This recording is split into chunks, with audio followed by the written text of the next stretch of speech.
Welcome back. Now, pathological perfectionism is characterized as extreme and inflexible. It involves the person basing their self-worth entirely on constantly striving for and achieving unrelenting perfectionistic standards.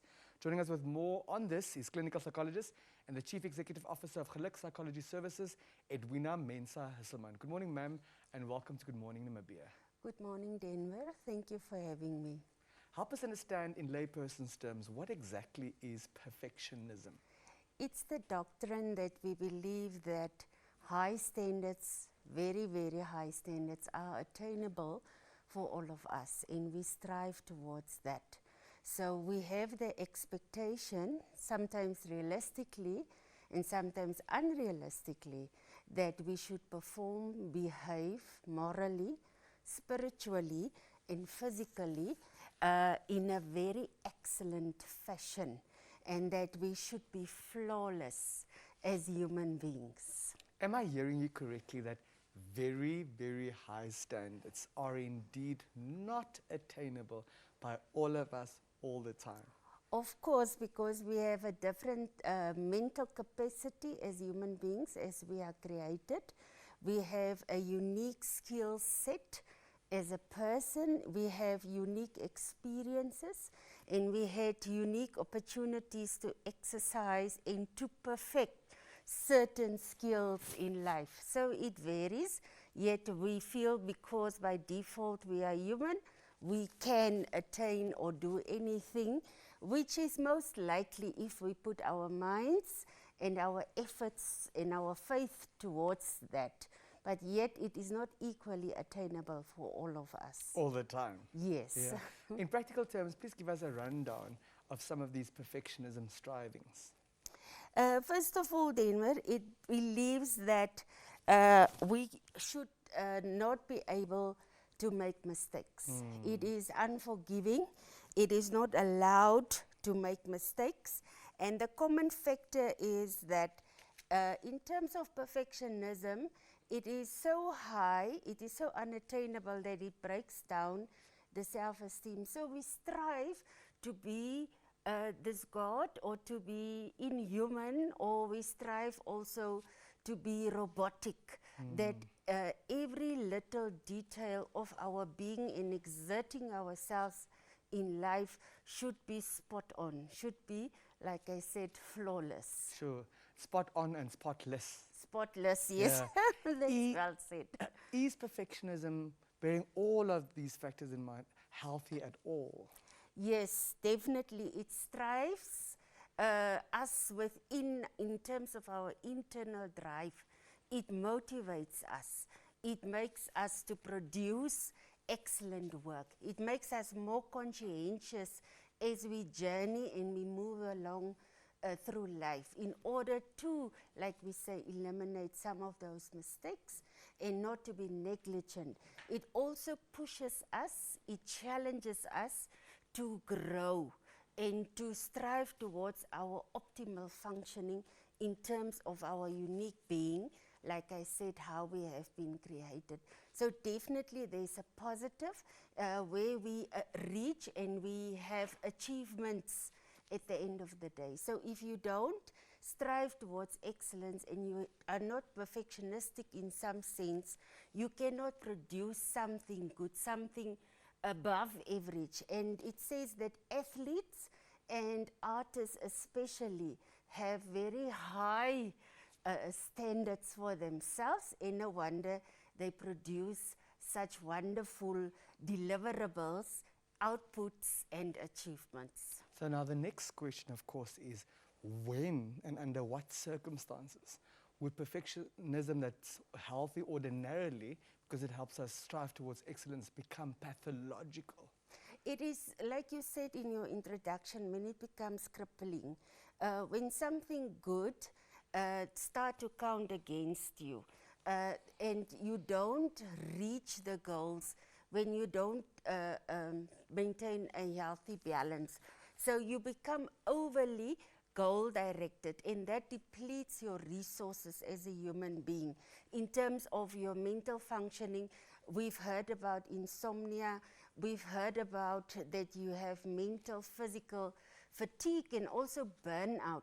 So at the end of the day, you can't function well. You cannot perform those standards and those outputs of expectations you have of yourself. And then you start to make mistakes. And like you said in the introduction, you don't finish a draft, a script. It's never done because it can never be perfect, which you are aiming for. So that causes a lot of fear and anxiety and also a lot of procrastination, Denver, because now you are too afraid to tackle the task at hand, or you are never satisfied with it. It also makes you a moody, a difficult person, because you find fault with yourself and you project that upon your environment also. So you are the fault finder and you are the biggest critique of yourself and of others. Sure. So nothing is right in your own books, and you also cannot see the beauty, the excellence, or the well-done tasks of others, and you readily cannot give or applaud or recognize the efforts of yourself and of others. The impact of pathological perfectionism sounds severe. It is. How does one deal with that? Usually, we only pick it up when people are in therapy and we see that they have obsessive compulsive disorder.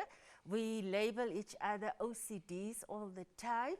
When you become so obsessed with minor nitty-gritty details and you are compelled to do certain things, like to check things 10 times, to make double sure all the time, like we say, a wastage of resources, including time. And we also do not see the good in life. Also, we pick it up with obsessive compulsive personality disorder, when you have this rigid way of doing things and also like lists and so forth. And the only way that we can counteract is to stabilize the mood and also calm down the thoughts, because we literally overheat in terms of the brain functioning, exerting the brain.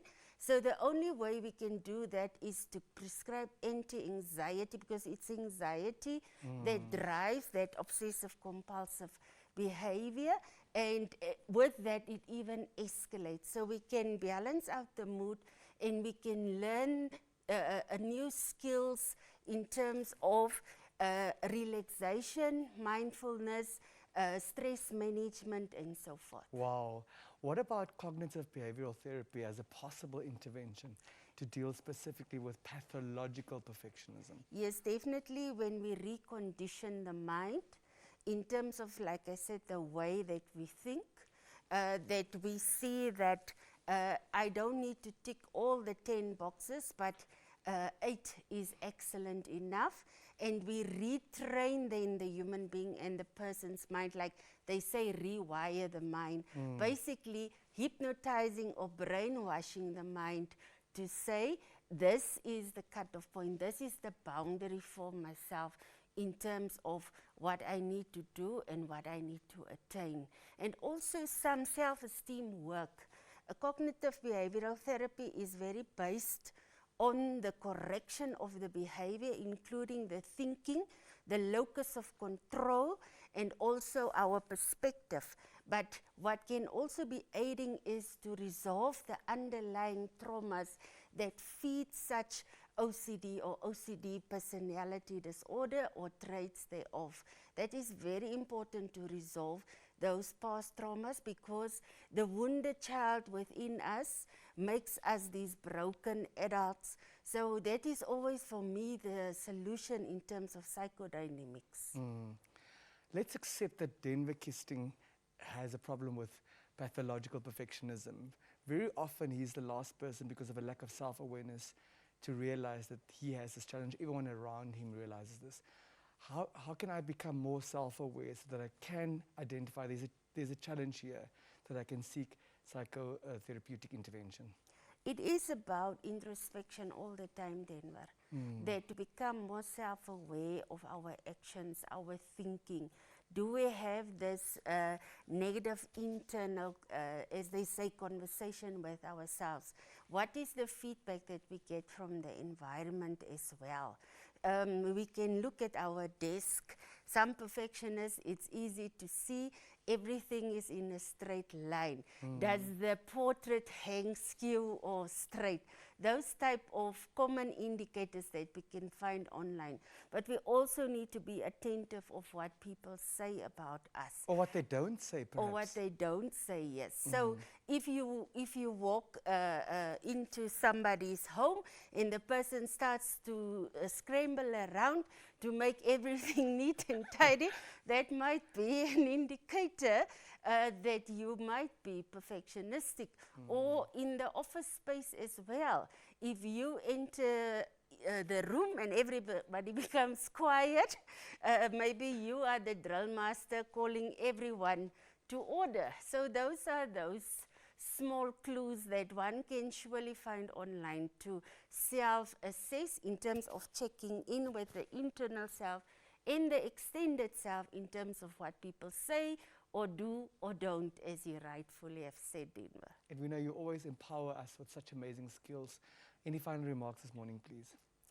I just want to say it is wonderful to strive to attain excellence. I'm one of those people, yet we must bear in mind that we can break ourselves tremendously down. We have been through hardships, and we need to remember that we're human, and we need to be more humane towards ourselves and others. So let us be kind for this week and the month of November to ourselves and one another. We need to be firm, we need to be excellent in facing all the adversities that we are faced with. Yet we can only do so when we are nurtured from within as well as from without. Thank you very much for your time. Thank you for sharing your expertise. Thank you, Denver. That was clinical psychologist and chief executive officer of Geluk Psychology Services, Edwina Mensah-Husselmann, reminding us to be kind and gentle with ourselves, but also with others. We'll be right back after the brief break.